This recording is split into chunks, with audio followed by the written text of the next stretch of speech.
Elon Musk, genius or jerk? Recent stumbles at Tesla and Twitter have many questioning if his leadership style is doing more harm than good. But hey, who needs happy employees when you got a rocket ship to Mars, right? Let's take a dive inside the mind of Elon Musk, the billionaire entrepreneur behind companies like Tesla, SpaceX, and now Twitter, rebranded as X, who's often hailed as a bold, brilliant leader by his fans, and sometimes by himself. With his ambitious goals and unconventional approach, Musk has undoubtedly shaken up industries, but a closer look is starting to show cracks in the foundation. Some critics say his leadership style creates uncertainty, stifles feedback, and centralizes power in ways that actually undermine what the org's trying to do. From the mass layoffs and abrupt policy changes at Twitter to the production delays and quality issues at Tesla, his approach is coming under increasing scrutiny. So how exactly does Musk's leadership style and the way he views himself and his leadership, how does it impact his companies and his people? And what can we learn from the science of organizational psychology about the potential downsides of his methods that are well hailed by, let's say, his cult followers? Are the short-term gains worth the long-term risks to employee well-being and sustainable growth? Well, there's some fascinating research that we're going to dive into here about a leadership style that might be fostering environments that hinder innovation, alignment, and ultimately the bottom line business results.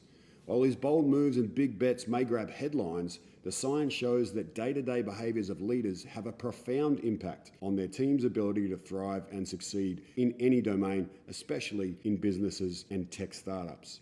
Let's start with why Musk might actually lead the way that he does. For centuries now, humans have followed what people refer to as a great man theory of leadership, despite lots of examples of flaws. Research suggests it's partly due to our cognitive biases. As humans, we're drawn to charismatic figures who seem to have all the answers, make us feel safe and assured. And moreover, the romance of leadership theory, proposed by James Mindel, suggests that we have a deep-seated desire to believe in heroic leaders, causing us to overlook their faults and failures. In a study published in the Journal of Applied Psychology, scholars found that we tend to attribute company performance to CEOs more than is warranted. We overestimate their individual impact.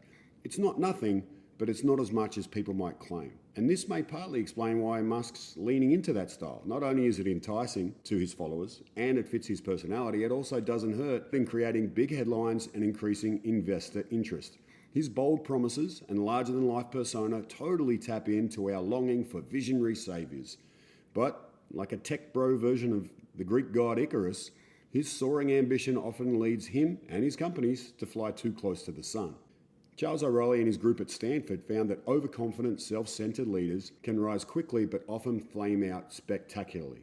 Could we be witnessing the start of the big flame out here?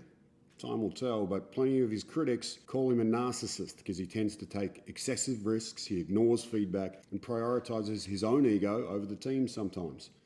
Now, while we're not here to diagnose Musk directly, some of his behaviors, from his impulsive tweets to his dismissal of critics, and his apparent belief that he alone knows best, that his genius justifies his disregard for best practices, do align with narcissistic tendencies.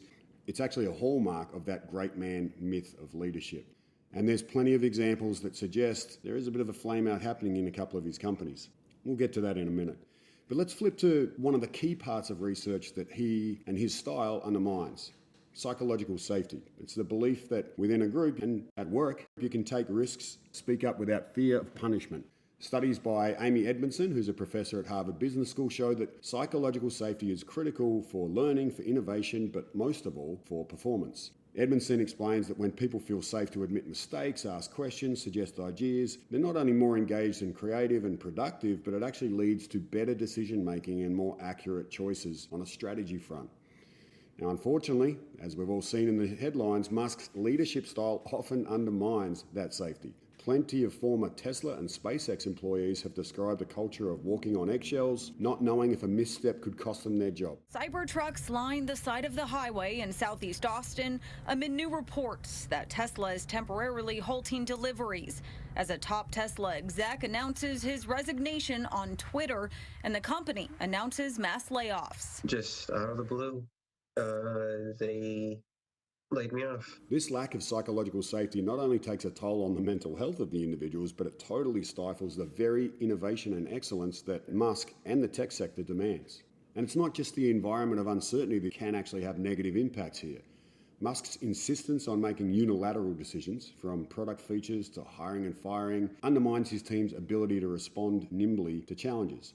This is the opposite of what's referred to as distributed leadership in the org-psych world. Studies by Peter Gronn, who's a professor of education at the University of Cambridge, shows that when decision-making is dispersed across an organisation, teams are more adaptable, more innovative, and eventually more successful when compared to other groups that have centralised decision-making.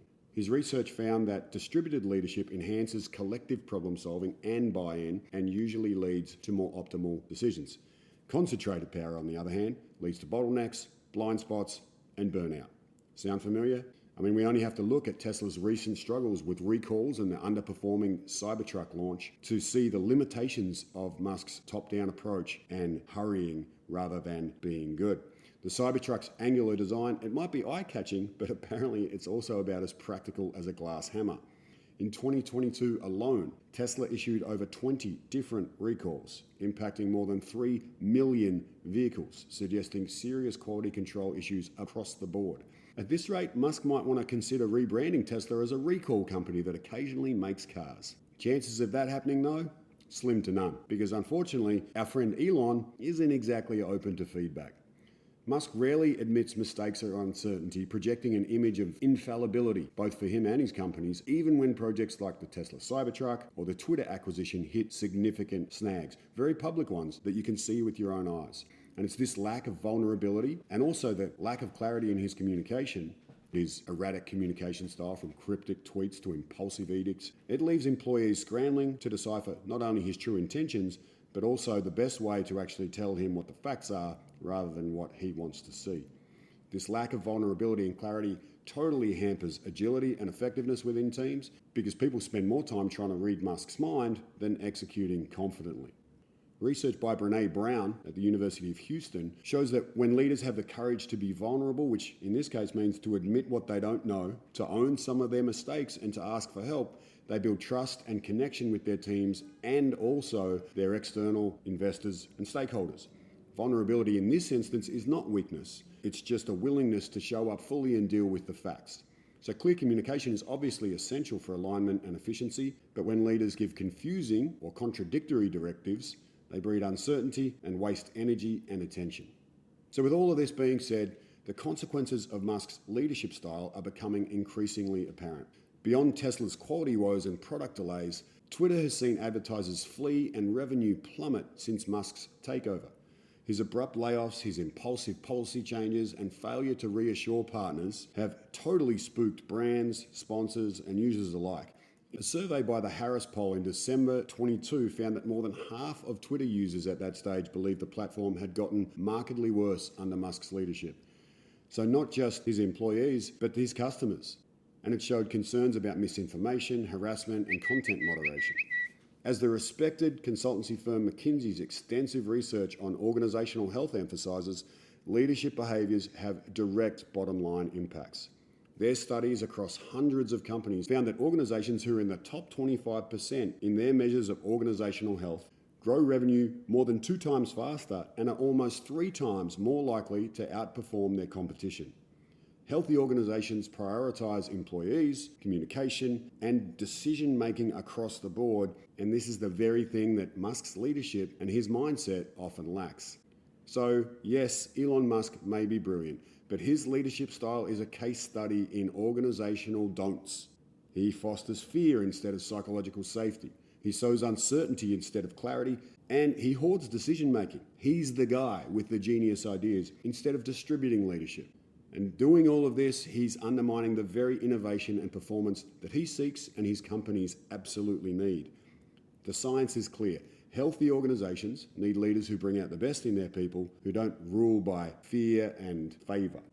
But as Musk's companies face increasing challenges, it's worth asking if his leadership approach, his mindset, his psychology is actually sustainable for the long haul. No one can deny Musk's vision and drive, but as business competition intensifies in the tech sector and it matures, he may need to evolve his style to empower his teams and ensure enduring success. But we want to know your thoughts. What do you think about Musk's leadership style? Does it work, or is it coming apart before our eyes? Have you seen leadership behaviors impact teams for better or worse? Let us know in the comments. And of course, for more evidence-based insights on leadership and organizational health, be sure to like and subscribe to the channel, and also drop a comment on any other personalities you'd like us to go inside the mind of. Until then, catch you next time.